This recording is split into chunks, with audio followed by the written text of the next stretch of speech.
اعوذ باللہ من الشیطان الرجیم بسم اللہ الرحمن الرحیم خیرکم من تعلم القرآن وعلمہ۔ رسول اللہ صلی اللہ تعالیٰ علیہ وسلم کا ارشاد ہے کہ تم میں سے وہ شخص بہترین ہے جو قرآن سیکھے اور سکھائے۔ اور ایک جگہ پر آپ صلی اللہ تعالیٰ علیہ وسلم نے ارشاد فرمایا طلب العلم فریضۃ علی کل مسلم، کہ ہر مسلمان پر علم سیکھنا حاصل کرنا فرض ہے۔ اور حضرت عمر رضی اللہ تعالی عنہ کا ارشاد ہے کہ اللہ کا کلام ہے علم، رسول اللہ کی ہر بات ہے علم۔ تو اللہ کا کلام کیا ہے؟ قرآن۔ اور رسول اللہ کی ہر بات کیا ہے؟ احادیث ہے۔ تو اللہ کے نبی نے اپنے زندگی میں جو کچھ بھی کیا، یا پھر کسی کو کرنے کا حکم دیا، یا پھر کسی کو کرتے ہوئے دیکھا، اور نبیوں کی یہ شان نہیں کہ وہ کچھ غلط ہوتا دیکھے اور اس سے روکے نہیں۔ تو اللہ کے نبی نے کسی کو کچھ کرتے ہوئے دیکھا اور منع نہیں کیا، تو یہ تینوں چیزیں کیا ہو جاتی ہے؟ اللہ کے نبی کی سنت ہو جاتی ہے، اللہ کی نبی کی بات ہو جاتی ہے۔ تو اللہ کے نبی نے کیا فرمایا کہ تم میں سے وہ شخص بہترین ہے جو قرآن سیکھے اور سکھائے۔ لیکن بہت شرم کا مقام ہے میرے بھائیوں، بزرگوں اور دوستوں، کہ آج ہم جس معاشرے میں رہ رہے ہیں وہاں پہ قرآن سیکھنے سکھانے کا یا پھر رسول اللہ کی بات کو سیکھنے سکھانے کا رواج دھیرے دھیرے کم ہوتا چلا جا رہا ہے۔ پہلے لوگوں کی دین میں بہت دلچسپی تھی، لیکن دھیرے دھیرے یہ کم ہوتا چلا جا رہا ہے، اور یہ ہمارے لیے ہمارے زوال کا سبب بن سکتا ہے۔ اسی لیے ہمیں سیکھنے اور سکھانے کے عمل کو ہمیشہ جاری رکھنا چاہیے۔ اللہ تعالیٰ قرآن مجید میں ارشاد فرماتے ہیں کہ اللہ سے وہی لوگ ڈرتے ہیں جو اللہ کی ذات اور صفات کا علم رکھتے ہیں۔ تو اللہ کی ذات اور صفات کا علم ہمیں کہاں سے حاصل ہوگا؟ تو قرآن سے حاصل ہوگا، حدیث سے حاصل ہوگا۔ اور جب تک ہم اس کی طرف راغب نہ ہوں، ہم اس کا مطالعہ نہ کریں، یا پھر کسی بھی ائمہ کرام کو، کسی بھی علماء کرام کو سنیں نہیں، تب تک ہمیں کیسے پتہ چلے گا کہ اللہ کی ذات اور صفات کتنی بلند اور بالا ہے؟ اللہ کے نبی نے فرمایا تھا کہ میرا زمانہ سب سے بہترین ہے، اس کے بعد میرے صحابہ کا، اس کے بعد تابعین کا، اس کے بعد تابع تابعین کا۔ مطلب کہ جیسے جیسے دن گزرتا چلا جائے گا، زمانے میں جو ہے خامی آتی چلی جائے گی۔ اللہ کے نبی نے ایک مقام پر صحابہ سے پوچھا کہ اے میرے صحابہ، کیا تم جانتے ہو عجیب ایمان والے کون لوگ ہیں جن کا ایمان جو ہے عجیب ہے، بہت انوکھا ہے؟ تو صحابہ نے کہا کہ یا رسول اللہ، عجیب ایمان والے تو انبیاء کرام علیہ السلام ہی ہوں گے۔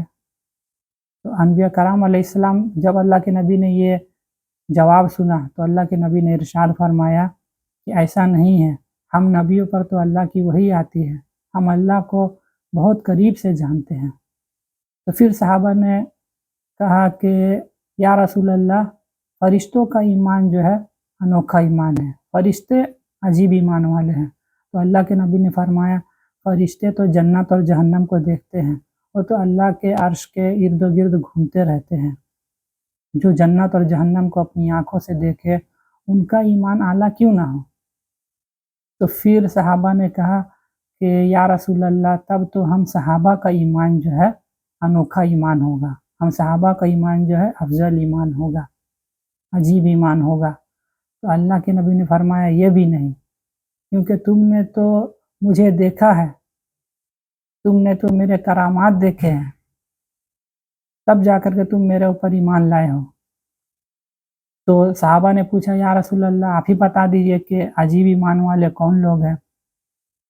تو اللہ کے نبی نے ارشاد فرمایا کہ تمہارے بعد آنے والے وہ لوگ ہوں گے عجیب ایمان والے جنہوں نے نہ مجھے دیکھا ہوگا، نہ ہی جنہوں نے مجھے سنا ہوگا، بلکہ وہ کہیں سنی باتوں پر ایمان لائیں گے کہ ہاں ایک نبی تھے، ہاں ان کا رب اللہ تھا، اور اس پر عمل کریں گے۔ تو وہ لوگ ہوں گے عجیب ایمان والے لوگ۔ تو میرے بھائیوں، بزرگوں، دوستوں، ہمارے بارے میں اللہ کے نبی نے بہت تعریف کی ہے۔ ہمیں سوچنا چاہیے، ہمیں اس بات کی فکر کرنا چاہیے کہ جو بھی بات ہمیں معلوم ہے دین کی، جو بھی اچھائی کی بات معلوم ہے وہ ہم ایک دوسرے تک پہنچانے کی کوشش کریں۔ ہمیں چاہیے کہ اللہ کے نبی کی سنت کو زندہ کریں، کیونکہ اللہ کے نبی نے ارشاد فرمایا کہ جس نے میری سنت کو زندہ کیا اس نے مجھ سے محبت کی، اور جس نے مجھ سے محبت کی وہ جنت میں میرے ساتھ ہوگا۔ تو آج دور آ گیا ہے جہاں پر ہم لوگ اللہ کے نبی کی سنت کو پامال کر رہے ہیں۔ جیسے دیکھ لیجئے آج سماج میں کھڑے ہو کر کے پیشاب کرنا، کھڑے ہو کر کے پانی پینا، بایاں ہاتھ سے پانی پینا، یہ سب جو ہے چھوٹی چھوٹی جو سنتیں ہیں جو دیکھنے میں بہت چھوٹی ہیں لیکن ان کا مقام جو ہے اللہ کے یہاں بہت بلند اور بالا ہے، اسے ہم لوگ پامال کر رہے ہیں۔ تو ہمیں چاہیے کہ ہر چھوٹی بڑی سنتوں کو اللہ کے نبی کے طریقے کے مطابق جو ہے ہم اس پر عمل کرنے کی کوشش کریں، اور خاص کر جو ہمارے نوجوان ہیں، جو ہمارے قوم کے بچے ہیں، انہیں دین کی طرف جوڑنے کی کوشش کریں، کیونکہ یاد رکھیے میرے بھائیوں، بزرگوں، دوستوں، ہمارے اس دنیا سے چلے جانے کے بعد یہ ہماری اولاد ہی ہوں گی جو اللہ کے لیے، جو اللہ کے کلام کو یا پھر ہمارے لیے جو ہے کچھ نیکی کر کر کے آگے پہنچائیں گے، جن کا ثواب ہمیں مرنے کے بعد بھی ملے گا۔ جہاں تک کہ ہو سکے اللہ تعالی ہمیں بھی دین پر چلنے والا بنائے، اور ہمیں بھی دین کی خدمت میں حصہ لینے والا بنائے، اور ہمیں چاہیے کہ ہمیں اپنے بھائیوں سے جن سے بھی ہم سے کوئی خطا ہو گئی ہے یا پھر بہنوں سے ہم اب معافی مانگ لیں، تاکہ جو ہے کل حشر کے میدان میں وہ ہماری اس گناہ کی وجہ کر ہماری نیکیاں نہ لے لیں۔ اسی لیے اگر مجھ سے بھی کوئی غلطی ہوئی ہے تو میں ان لوگوں سے معافی مانگتا ہوں جن کا میں گناہ گار ہوں، اور آپ سے بھی کچھ غلطی ہوئی ہے تو آنکھ بند ہونے سے پہلے ان سے معافی مانگ لیں، کیونکہ اللہ تعالیٰ حقوق العباد تو معاف کر سکتا ہے، حقوق اللہ تو معاف کر سکتا ہے، لیکن حقوق العباد جو ہے اللہ تعالیٰ معاف نہیں کرتے ہیں۔ اسی لیے ہمیں ایک دوسرے کو ناراض نہیں کرنا چاہیے، بے وجہ ایک دوسرے سے لڑنا جھگڑنا نہیں چاہیے، بلکہ ایک مومن کو دوسرے مومن سے اللہ کے لیے محبت کرنی چاہیے۔ اللہ تعالیٰ کہنے سننے سے زیادہ عمل کرنے کی توفیق عطا فرمائے۔ وآخر دعوانا الحمدللہ رب العالمین۔ السلام علیکم ورحمۃ اللہ وبرکاتہ۔